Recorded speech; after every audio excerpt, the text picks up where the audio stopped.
Hello everyone, welcome back to Linkside 201. Today we are going to talk about set theory.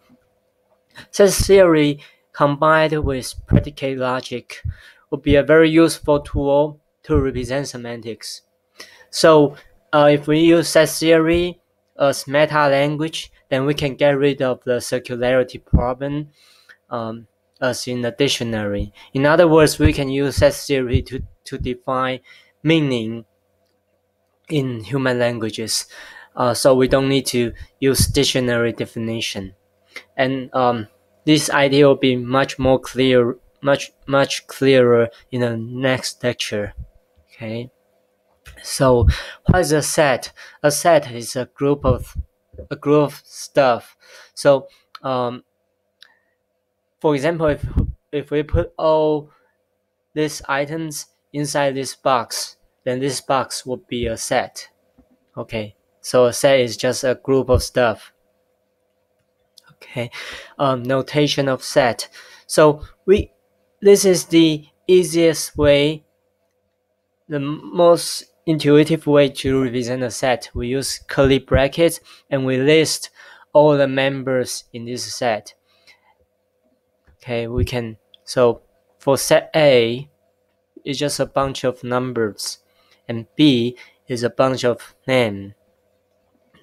Okay, you need to pay attention that normally we use capital letters to represent a set.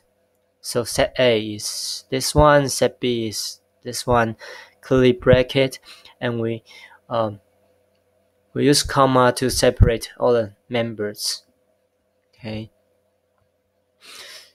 And in addition to enumeration notation, we have two more ways to define sets: description or recursive definition. The above two examples are enumeration, and then we can use description and use recursive definition to define set. Okay, enumeration, we just saw it, and description.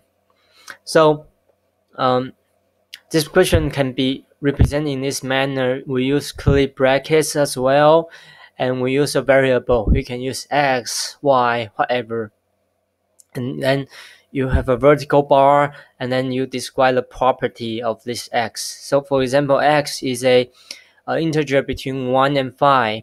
So these two are actually identical. They're just notational difference. Okay.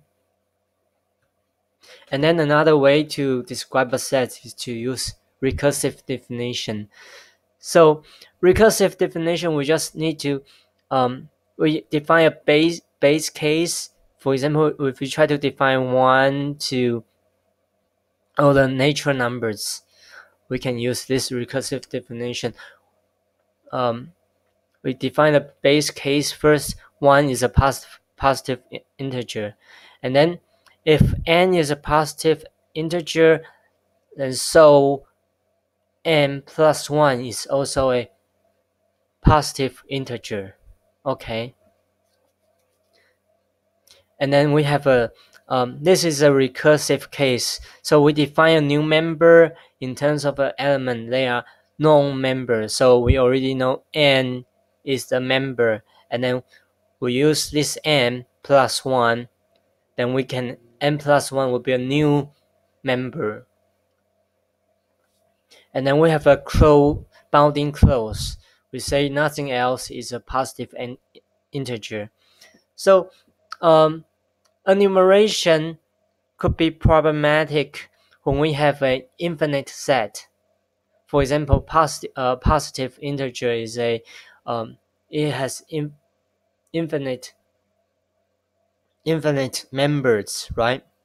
So you cannot list all the members. So in this case, we can use recursive definition.